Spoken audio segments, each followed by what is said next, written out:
such leaders whose anger for identity and fame, he says, blind them to the reality at hand. Taka viongozi wakiongea, wanaongea maendeleo, wanaongea sera nzuri. Sio kiongozi mtu mzima anasimama hapo, anaenda kutafuta mazishi, anangojea mtu akufe, hata amfahamu, ndio sasa watu wakikusanyika ndio waende hapo, kwa sababu yeye hawezi kujikusanyia watu, anangojea mtu akufe, amkusanyie watu ndio aende hapo awatukane watu wengine, aongee siasa. Hilo ni jambo mbaya, jambo ambalo halina hata heshima hata kidogo. Na naomba wananchi tupinge mambo kama hayo. Tukue ni watu ambao tunamwabudu Mwenyezi Mungu na tunampa heshima ambayo inafaa. He spoke outside the popular restaurant in Machakos town after joining patrons for tea and mandazi. Reporting for PTV, my name is Hassan Ali Hussein. Thank you very much, Hassan, for that report. And let's cross over to another story where the Thika court has reminded the Kiambu County Assembly lawmaker of a graffiti on his vehicle of the Deputy President William Ruto. Julius Macharia Taki, the Wetei Ward MCA, was arrested on Monday alongside his driver George Ngugi Kiarie. Purity Pendo has more details on this. Loyalty is pledged to the president, who is the commander-in-chief of the armed forces. But what exactly happens when citizens take a U-turn on this? A Thika court has remanded a Kiambu County Assembly lawmaker of a graffiti of Deputy President William Ruto on his vehicle. Wetei Ward MCA Julius Macharia was arrested on Monday alongside his driver George Ngugi, with their vehicle displaying a portrait of the Deputy President in full military regalia, depicting him as the Commander-in-Chief of the Armed Forces of Kenya. Subsection 4 of the National Flag, Emblems and Names Act, Cap 99, Laws of Kenya. Pictorial images of the national flag of Kenya,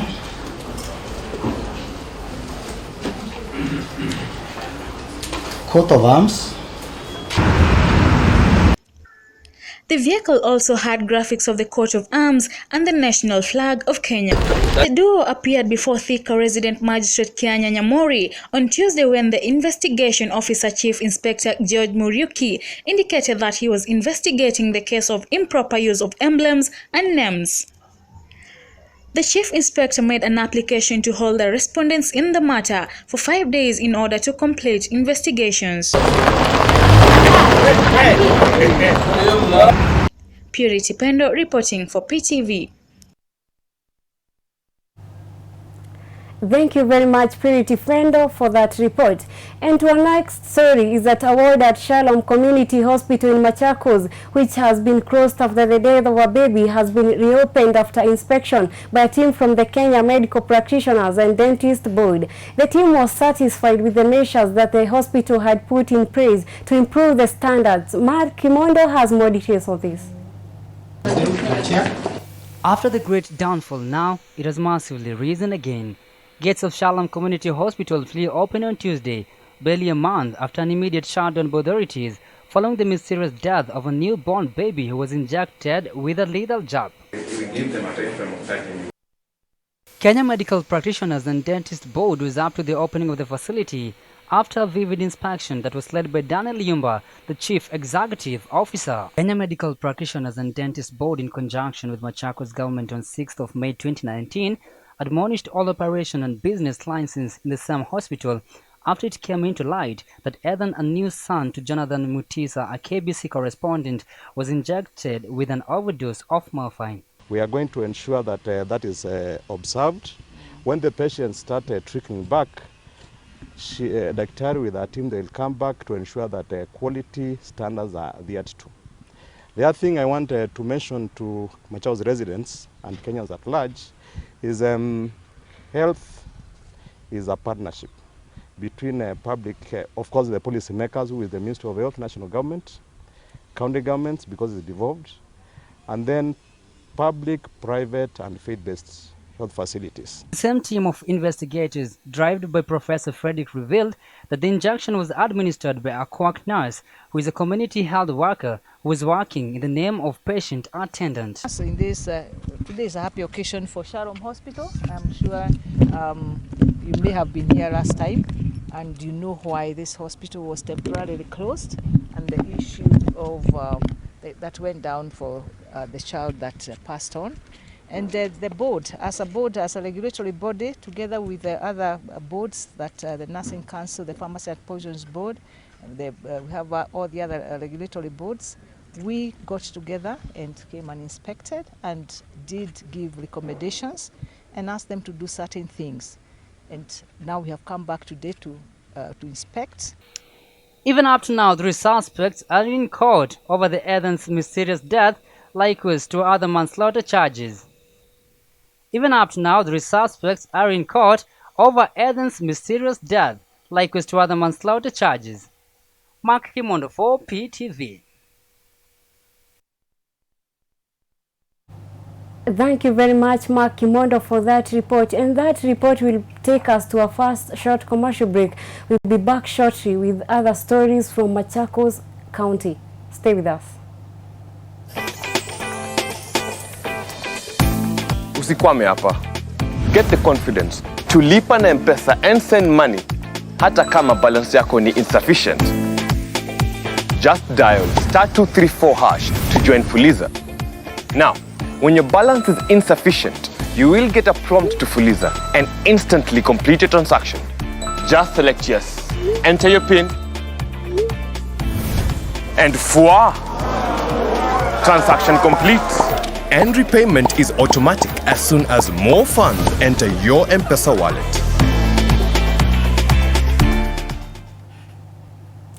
Welcome back, and if you're joining us, this is PTV Broadcast. The Machakos Governor Alfred Mutua's wife Lilian Ng'ang'a has called on the national government to implement basic education amendment bill that will see all school girls receive free sanitary towels. She said that the issue can be ignored because not all girls can afford to buy sanitary towels. Samuel Ojong interrogates more on this.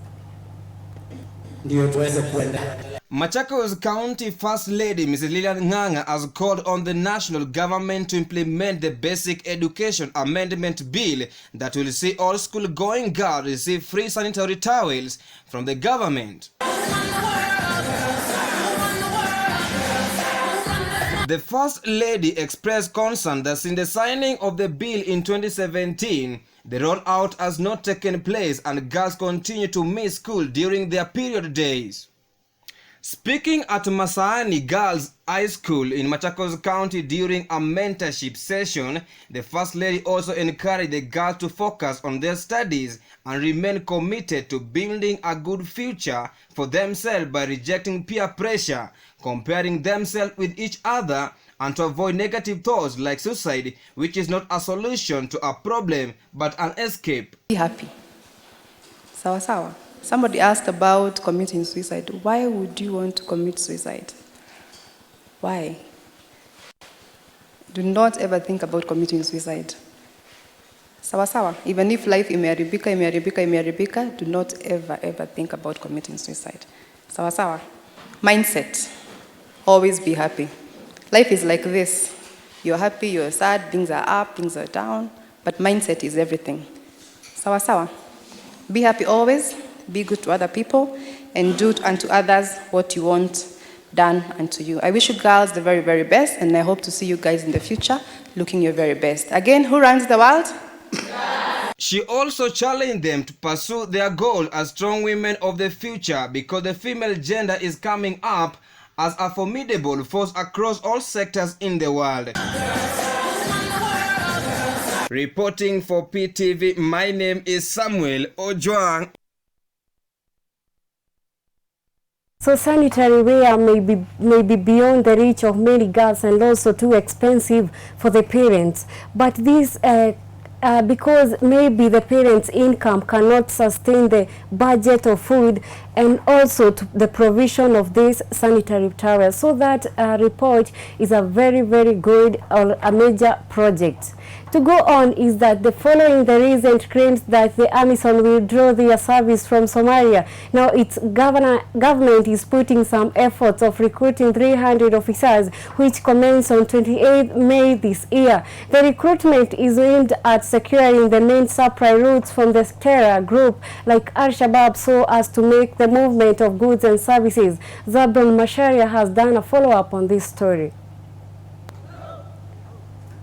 The recruitment of 300 police officers commenced yesterday with an intensive training at Johar police station in an effort to establish a formidable force in Shabelle State. The ceremony was attended by the Deputy President of Shabelle State, Ali Abdullahi, Governor of the Middle Shabelle region, Ahmed Mukaran, and Major Osman Afa, among other officials from the AMISOM. The training for the second batch of police recruits has commenced, where the exercise will take 3 months, and the aim is to graduate professional police officers who will be able to secure and protect Shabelle State in accordance with the international accepted policing standard APP. The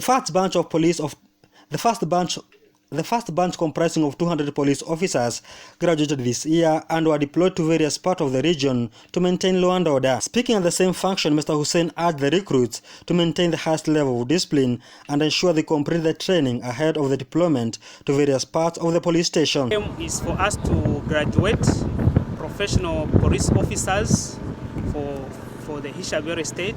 Water by farmers, hoteliers and private individuals was not contained. Let's take a look. The Water Resources Authority has expressed its concern over massive pollution and water obstruction around Lake Naivasha.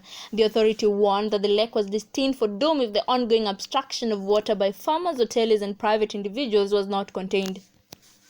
This emerged when the authorities had made an impromptu visit to the various flower farms and private institutions around the troubled water body for a fact-finding mission.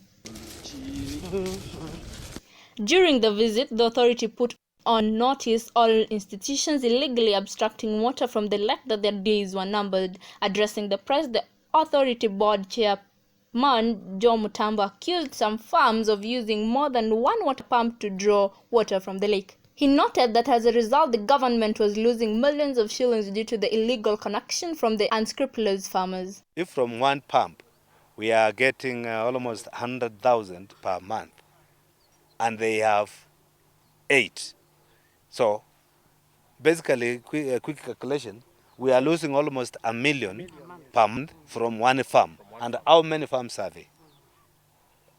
In Naivasha, we are supposed to be collecting over 500 million, but we are collecting only 70 million. So all the money is going to waste. We have almost 95% unaccounted. On pollution, Mutambo said that their investigation had proved that some farms were releasing effluent into the lake, thus threatening its ecosystem. He noted that some of the farms were not treating their toxic waste, adding that this was affecting underground aquifers and the water consumed around Naivasha. Reporting for PTV, my name is Yudia Kosgei. That report from Yudia Kosgei takes us to a second short commercial break. We'll be back shortly with other stories from Embu County and also in the world of sports. See you after the break. Unang'ang'ana na bado unatumaini, uko nasi kila siku, unajikaza juu ya kujiendeleza we, tuko nawe tunasema shukrani, juu ya upendo kila siku unajaribu, shukrani kocho kocho Kenya nzima, una effort ya kusongesha maisha mbele, shukrani kocho kocho Kenya nzima, popote uko raha wajitafutia, shukrani kocho kocho Kenya nzima, wajitahidi jua waweza fika, shukrani kocho kocho Kenya nzima, hata ukihustle bado una connect. Hello Amina. Mugumis. Shukrani kocho kocho Kenya nzima. Tunakusherehekea. Zaidi ya mamilionea 100 kote nchini. Washindi milioni 5 wa zawadi kote nchini. Weka credo ama tumia M-Pesa kwa nafasi ya kushinda. Tuko nawe kila wakati. Shukrani kocho kocho Kenya nzima. Welcome back, and if you're joining us, remember that this is PTV Broadcast. The judiciary has begun rolling out court mediation in Embu County, as an alternative dispute resolution method in civil action. This comes after Chief Justice David Maraga gazetted practice directions to guide the rollout of the CAM. James Mujuga has the report. Members of Court Annex Mediation Task Force led by the High Court Judge Agri Machuele are in the county to carry out launch activities, including engaging internal and external stakeholders such as advocates, court user committee, mediators, county leaders, media, community leader, and the member of the public. This comes after Chief Justice David Maraga gazetted practice direction to guide out the rollout of the CAM to 10 counties, namely Mombasa, Garissa, Embu, Kakamega, Kisii, Eldoret, Kisumu, Nyeri, Nakuru, and Machakos. The mediation, which is billed as an appropriate, faster and co-effective ways of settling dispute, has already been a successful pilot in Nairobi.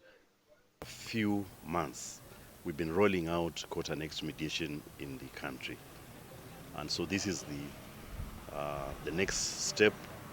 We are rolling it out in Embu. Mediation is one of the dispute resolution mechanisms under the new constitution. Under Article 159 of the Constitution, the judiciary is mandated to promote mediation.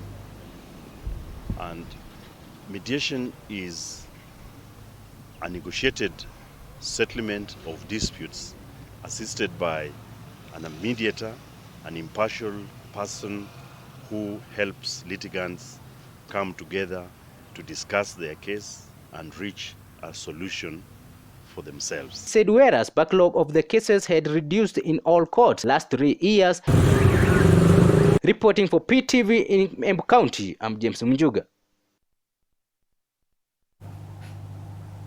And in the world of sports, Europa League final 2019 Chelsea versus Arsenal. What time is kickoff tonight? What our prediction? The match will be taking place at Baku Stadium. Crispus Simiu has more stories on sports. After his effort against Burnley that led Pierre Aubameyang to 1 golden boots, today he will leading his teammates, Gunners, at the final in Europa League against Chelsea in Azerbaijan National Stadium, Baku. Being out in Champions League next season after finishing 5th place, Arsenal will be looking forward to lift the glory for them to enter directly as winners if they will defeat Sarri's boys, the Blues. While other opponent Chelsea, Mario Sarri's take no frustration out on cap after his agreement with Italian side Juventus as a new manager.